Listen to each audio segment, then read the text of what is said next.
SSC 2025 পরীক্ষায় বহু নির্বাচনী প্রতিটি পরীক্ষায় প্রতিটি বিষয়ে 30-এ 30 কিংবা 25-এ 25 পাওয়া কি আসলে আদৌ সম্ভব?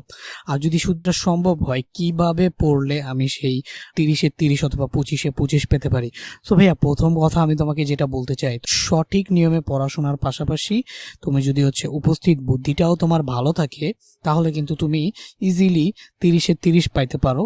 ইজিলি বলবো না, পরিশ্রম তো তোমাকে করতেই হবে, কিন্তু যারা আসলে এই পরিশ্রমটা বুদ্ধিমত্তার সাথে বুঝে শুনে করো, তাদের জন্য আসলে ইজি হয়। সো দেখো, 30-এ 30 পাওয়াটা আমি বলবো একটু মোটামুটি ভালোই টাফ, সবাই পায় না। কিন্তু তুমি আজকের এই ভিডিওটিতে যে স্ট্র্যাটেজিগুলো বলবো, সেগুলো যদি ফলো করো, আমি বলতে পারি যে 30-এ তুমি 26 প্লাস পাবা, আর 25-এ তুমি 20 প্লাস ইজিলি। যে কেউ যদি এই নিয়মগুলো ফলো করে পড়ো, তাহলে 20 প্লাস পাবা, আর 26 প্লাস পাবা। আর যদি তোমাদের উপস্থিত বুদ্ধিমত্তা ভালো হয়ে থাকে, তাহলে কিছু কোয়েশ্চেন হয় ক্রিটিক্যাল, এবং কিছু কোয়েশ্চেন হয় যেগুলো তোমার টাইম কনজিউমিং। সো দেখো, এক্সাম দেওয়ারও একটা টেকনিক আছে, মানে এমসিকিউ এক্সাম দেওয়ারও একটা টেকনিক আছে। সেটা নিয়ে হয়তো বা সামনে কোনো একটা ভিডিওতে আলোচনা করবো যে এমসিকিউ এক্সামগুলো তোমার ফিক্সড টাইমের মধ্যে তুমি কিভাবে দিবা। আজকের ভিডিওতে আমি তোমাকে বলবো যে তুমি যে এই যে 25-এ 25 অথবা 30-এ 30 যদি তোমার টার্গেট থাকে, তাহলে তোমার প্রিপারেশনটা আসলে কেমন হওয়া উচিত। দেখো ভাইয়া, সাবজেক্ট তো অনেকগুলা, তার মধ্যে এই যে দেখো কম্পালসারি সাবজেক্ট আছে, এই যে বাংলা, ইংলিশ, ম্যাথ, এগুলো আর ইসলাম, এগুলো প্রত্যেকটা গ্রুপের কম্পালসারি সাবজেক্ট। হ্যাঁ, প্রত্যেকটা গ্রুপে এই সাবজেক্টগুলো থাকে। এখন দেখো, বাংলার আবার দুইটা পেপার, বাংলা প্রথম এবং বাংলা দ্বিতীয়। ইংলিশেরও আবার দুইটা পেপার, ইংলিশ প্রথম এবং ইংলিশ দ্বিতীয়। এখন ইংলিশে তো কোনো এমসিকিউ নাই, সো ইংলিশের পড়াশোনার ধাঁচটা সম্পূর্ণরূপে আলাদা। সেটা হয়তো বা তোমরা অনেকেই জানো, বা যারা জানো না, আস্তে ধীরে জানার চেষ্টা করলে জেনে যাবা। এখন দেখো, বাংলার যে ধাঁচটা, তো বাংলা যে প্রথম পত্র, সেখানে কিন্তু তোমাকে 30টা নৈবিত্তিক দিতে হয়। বাংলা দ্বিতীয় পত্রেও কিন্তু তোমাকে 30টি নৈবিত্তিক দিতে হয়। সো এই 30টি নৈবিত্তিক বাংলা কোথা থেকে আসে? গদ্যগুলা থেকে আসে, পদ্যগুলা থেকে আসে। সো এই এমসিকিউগুলো তুমি কিভাবে পড়বা? সো আমি তোমাকে সাজেস্ট করব, বাংলার প্রত্যেকটা গল্প লাইন টু লাইন আগে তুমি বুঝে বুঝে একবার রিডিং দাও। একবার তুমি রিডিং করো, ঠিক আছে? একবার রিডিং পড়ো। একবার রিডিং পড়ার পরে তুমি তো বুঝবা যে আসলে কি বুঝাইতে চাইছে, একটু হইলেও তো বুঝবা। এরপরে না, আমি তোমাকে যদি একটা সত্যি কথা বলি, যে তোমাদের এক্সামগুলোতে, বিশেষ করে এই যে তোমার গ্রুপ সাবজেক্টগুলোতে এবং ওভারঅল সব সাবজেক্টগুলোতে, যে বিগত বছরের বোর্ডের কোয়েশ্চেন আছে না, বিশেষ করে পদার্থবিজ্ঞান, রসায়ন, মানে তোমাদের গ্রুপের সাবজেক্টগুলা, বা ফিনান্স, অ্যাকাউন্টিং, বা তোমরা যেটা হিসাব বিজ্ঞান টিজ্ঞান যেগুলো আছে তোমাদের কমার্সের সাবজেক্টগুলা, তোমরা তো জানোই। সেই সাবজেক্টগুলো না একেবারে একটা সুন্দর ট্রিক্স ফলো করে। সেটা কি এই টেস্ট পেপারে যে কোয়েশ্চেনগুলো আছে, এমসিকিউ কোয়েশ্চেনগুলা টাইপ ভিত্তিক, যদি তুমি সেই সবগুলা কোয়েশ্চেন সলভ করে ফেলো, তাহলে কিন্তু তোমার একদম 95%ই তোমার ওইখান থেকেই কমন পড়ে। হয়তো বা একটু ভ্যালুগুলো ঘুরে আসে, কনসেপ্ট একটু ঘুরে আসে, বাট কমন কিন্তু পড়ে। সো দেখো, আমি এই বিস্তারিতভাবে আলোচনা করতেছি। আপাতত দেখো, ফার্স্ট অফ অল তুমি বাংলা প্রথম অথবা বাংলা দ্বিতীয় যেটাই বলো, আর বাংলা দ্বিতীয়র কথা কি বলবো, এটা তো বইয়ের বাইরে একটা লাইনও আসে না। তো তুমি যদি বইয়ের লাইনগুলোকে ভালো মতো পড়ে ফেলো, বাংলা দ্বিতীয় এমসিকিউর প্রিপারেশন তোমার ডান, ঠিক আছে? বইয়ের বাইরে একটা প্রশ্নও আসবে না, বইয়ে যা আছে হুবহু আইসা তুমি মিলাবা, যে তাই আসে। বাংলা প্রথমে একটু উচ্চতর দক্ষতার প্রশ্ন আসে, বাট তুমি যদি একবার ভালো মতো রিডিং পড়ো, সো তোমার কি করতে হবে, প্রথমে একবার ভালো মতো রিডিং পড়তে হবে। সো দেখো, বাংলার জন্য আমি যেটা বলতেছি না, সেটা ইসলাম শিক্ষার জন্য এই টেকনিকটা তুমি অবলম্বন করতে পারো। সো প্রথমে কি করবা, চুপচাপ ভাইয়া একটা চ্যাপ্টার টার্গেট করবা, 2 ঘন্টা, 2.5 ঘন্টা, 3 ঘন্টা লাগুক। ইসলামে তো লাগবে, বাংলাতে তো তাও এত লাগবে না, আরো কম লাগবে। সো তুমি একটা চ্যাপ্টার একদম সুন্দর করে একবার রিডিং পড়ে যাও।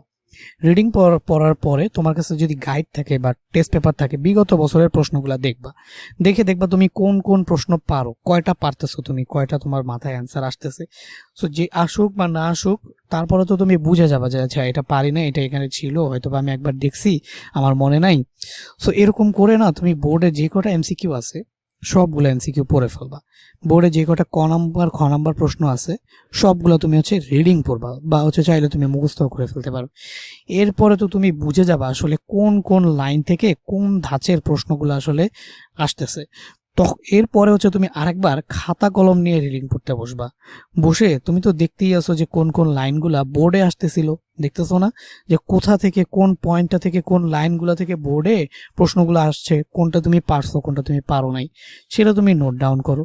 এরপরে দ্বিতীয়বার যখন তুমি হচ্ছে বইটা পড়বা, রিডিং পড়বা, তখন জাস্ট হচ্ছে যেই লাইনগুলো তুমি দেখছো যে বোর্ডে ওই লাইনগুলো থেকে তোমার কোয়েশ্চেনগুলো কিন্তু আসতেছে বা স্যাররা দিচ্ছে, তো ওই লাইনগুলো না যেগুলো তুমি নিজেই বুঝে যাবে। এইভাবে যদি তুমি পড়ে একবার জাস্ট খালি বইটা রিডিং পড়ে তুমি বোর্ড কোয়েশ্চেনগুলো দেখে ফেলো, তুমি নিজেই বুঝে যাবে যে বোর্ডে কোন কোন জায়গা থেকে কি কি কোয়েশ্চেন আসতে পারে। এরপরে না তুমি পড়ার সময় জাস্ট একটা খাতা রাখবা পাশে, এন্ড হচ্ছে ইম্পর্টেন্ট লাইনগুলো, একটা গল্পে তো শুধুমাত্র তোমার হচ্ছে এক দুইটা ইম্পর্টেন্ট লাইন থাকে না, না অনেকগুলো ইম্পর্টেন্ট লাইন থাকে, আর ম্যাক্সিমামই হচ্ছে এমন লাইন থাকে যেগুলো ইম্পর্টেন্ট না। তো তুমি প্রত্যেকটা গল্পের বা প্রত্যেকটা অধ্যায়ের প্রত্যেকটা পাঠের ইম্পর্টেন্ট লাইনগুলো না জাস্ট 1 লাইন 2 লাইন 3 লাইন করে লিখে রাখো। তো ওই ইম্পর্টেন্ট লাইনগুলাই কিন্তু তোমার ঘুরে ফিরে এমসিকিউ, বুঝছো?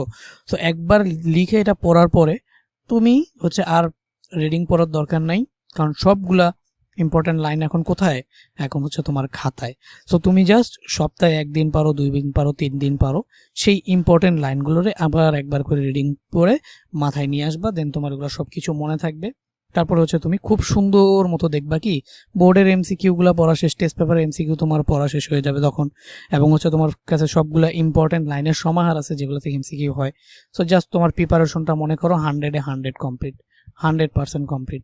তো এখান থেকে দেখবা তুমি যে লাইনগুলো দাগাইছো না, লিখছো না ইম্পর্টেন্ট মনে করে, সেখান থেকেই দেখবা যে সবগুলো এমসিকিউ কোয়েশ্চেন ঘুরে ফিরে আসুক যেভাবে আসুক, মূল লাইন তো তুমি জানো।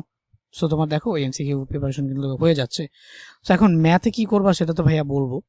ইসলাম এন্ড হচ্ছে যে থিওরিটিক্যাল যে সাবজেক্টগুলো আছে, সো সেই থিওরিক্যাল সাবজেক্টগুলো এখন দেখো, এই যে সায়েন্স গ্রুপে যারা আছো তাদের জন্য সাবজেক্ট কি physics, chemistry, biology, higher math, information technology, Bangladesh, এগুলো হচ্ছে তোমার গ্রুপ সাবজেক্ট। তো দেখো বাংলাদেশ এন্ড গ্লোবাল স্টাডিজ যেটা আছে সেটা একটু আগে যে ভাইয়া যে প্রসিডিউরটা বললাম না, তো তুমি বাংলাদেশ এন্ড গ্লোবাল স্টাডিটা একটু আগে ভাইয়া যেটা মেনশন করছি সেই টেকনিকে যদি পড়ো তাহলে এটা হয়ে যাবে। এখন দেখো ফিজিক্স, কেমিস্ট্রি, বায়োলজি আর হচ্ছে হায়ার ম্যাথ, আর ওইখানে আমাদের কি ছিল বলতো, জেনারেল ম্যাথ। আমি যদি তোমাকে একটা সত্যি কথা বলি, তোমার কাছে যদি লেটেস্ট ভার্সনের টেস্ট পেপার থাকে বা এর পুরোনো ভার্সনের টেস্ট পেপার থাকে, তুমি যদি প্রত্যেকটা টেস্ট পেপারের প্রত্যেকটা চ্যাপ্টার ধরে ধরে টেস্ট পেপারের শুরুতে সাজেশনের জন্য বা গুরুত্বপূর্ণ বোর্ডের এবং স্কুল কলেজের যে প্রশ্নগুলো দিয়ে দেয়, তুমি যদি খালি ওই প্রশ্নগুলা বাদ না দিয়ে একটু ধৈর্য সহকারে বসে করে ফেলতে পারো, তাহলে হচ্ছে কি একদম অনেস্টলি বলতেছি, তুমি একটু আগে বলছি না এই যে 25-এ 20 প্লাস এবং 30-এ 26-27 প্লাস, 26-27 প্লাস, এই নাম্বারটা না তুমি পাবাই পাবা। হ্যাঁ, 25-এ 20 প্লাস আর হচ্ছে 30-এ 26-27 প্লাস, এই নাম্বারটা তুমি পাবাই পাবা। জাস্ট কি করতে হবে তোমাকে ভাইয়া, টেস্ট পেপার ধরে ধরে প্রত্যেকটি টপিক তোমাকে হচ্ছে সমাধান করতে হবে।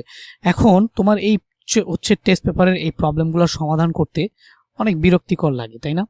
তুমি হচ্ছে এই বিষয়গুলো হচ্ছে করতে গিয়ে ভাইয়া বেসিক জানি না, সূত্র জানি না, তারপর হচ্ছে আবার বেসিক করতে গেলে সূত্র মাথায় আসে না, সূত্র করতে গেলে বেসিক মাথায় আসে না, বেসিক আর সূত্র যখন শিখতে চলে যাই তখন দেখা যায় যে হচ্ছে আমার আর পড়ার মুডই নেই, আর এমসিকিউ করার দেখা যায় সময়ই নেই। সো এই বিষয়গুলো যাতে না হয় সেই জন্য আমি চাচ্ছি তোমাদের সায়েন্স গ্রুপে যারা আছো তোমরা, তাদের জন্য হচ্ছে ফিজিক্স, কেমিস্ট্রি, জেনারেল ম্যাথ আর হায়ার ম্যাথ, এই যে 4টি বিষয় আছে, এই 4টি বিষয়ের জন্য আমি হচ্ছে chapter wise MCQ series, chapter wise একটা এমসিকিউ সিরিজ লঞ্চ করতে চাচ্ছি, যেখানে হচ্ছে আমি প্রত্যেকটা চ্যাপ্টার, এই বইগুলোর প্রত্যেকটা চ্যাপ্টার ধরে ধরে ওই চ্যাপ্টারের যত ম্যাথ আছে টেস্ট পেপারে এবং বোর্ড কোয়েশ্চেন এবং স্কুল কলেজগুলোর কোয়েশ্চেন, সেগুলার না একদম ধরে ধরে সলভ করে দিতে চাচ্ছি, ঠিক আছে?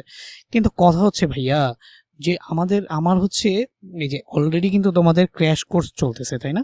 ক্র্যাশ কোর্সে কিন্তু আমি এই যে physics, general math, higher math, এই যে আর হচ্ছে কি এই যে 3টা subject physics, general math, higher math, এখানে যাবতীয় যা কিছু প্রয়োজন বেসিক থেকে শুরু করে টাইপ ভিত্তিক সিকিউ টিকিউ সবকিছু কিন্তু করাবো।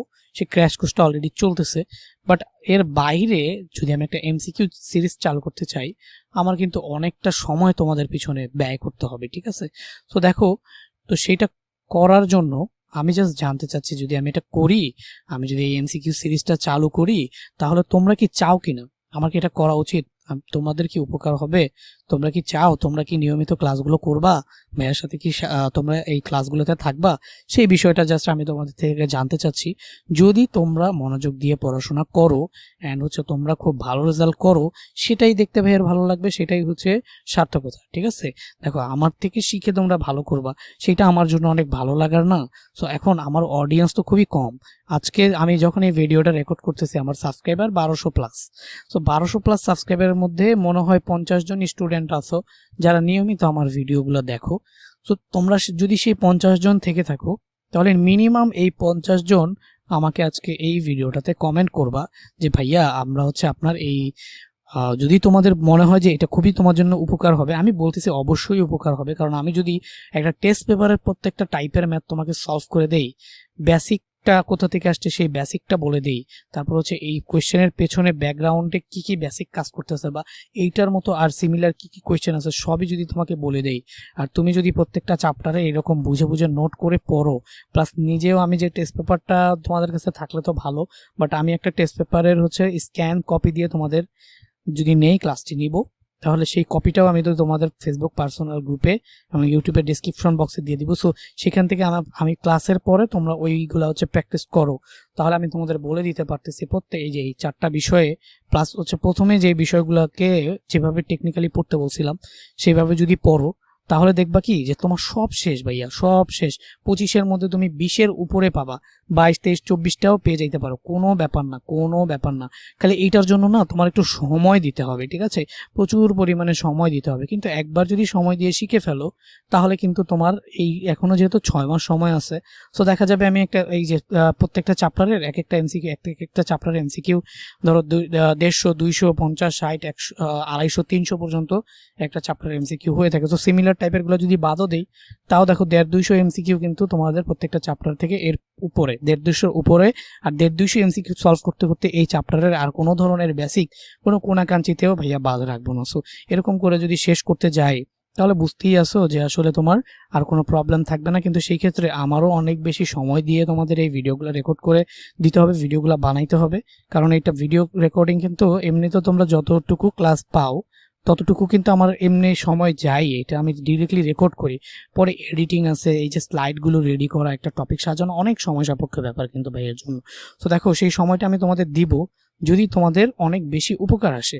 সো দেখো আমার ভিডিওগুলো যারা নিয়মিত দেখো, এই যে 50+ স্টুডেন্ট যদি আমাকে এইটার জন্য কমেন্ট করো যে ভাইয়া আপনি এটা করেন, এই সিরিজটা আমাদের জন্য চালু করেন, আমাদের এটাতে উপকার হবে, তাহলেই আমি এই সিরিজটা চালু করব এবং হচ্ছে তোমরা পরবর্তী সপ্তাহ থেকে হয়তোবা এই ভিডিওটি পাওয়া শুরু করবে, যেখানে আমি টেস্ট পেপারের যাবতীয় যত টাইপের কোয়েশ্চেন আছে সবগুলো কোয়েশ্চেন একদম ধরে ধরে শেষ করে দিব। সো এইটার মতো প্রিপারেশন একটু সময় সাপেক্ষ হবে, তোমাদের অনেক টাইম দিতে হবে, একটু পরিশ্রম দিতে হবে, but you will have the best preparation of SSC 2025। ঠিক আছে, সো সবাই আমাকে এই ভিডিওটিতে কমেন্ট করো যে ভাইয়া আমি যেই প্রচেষ্টা তোমাদের জন্য করতে চাচ্ছি সেটা তোমরা উপকৃত হবা কিনা বা সেটা ভাইয়া করবো কিনা।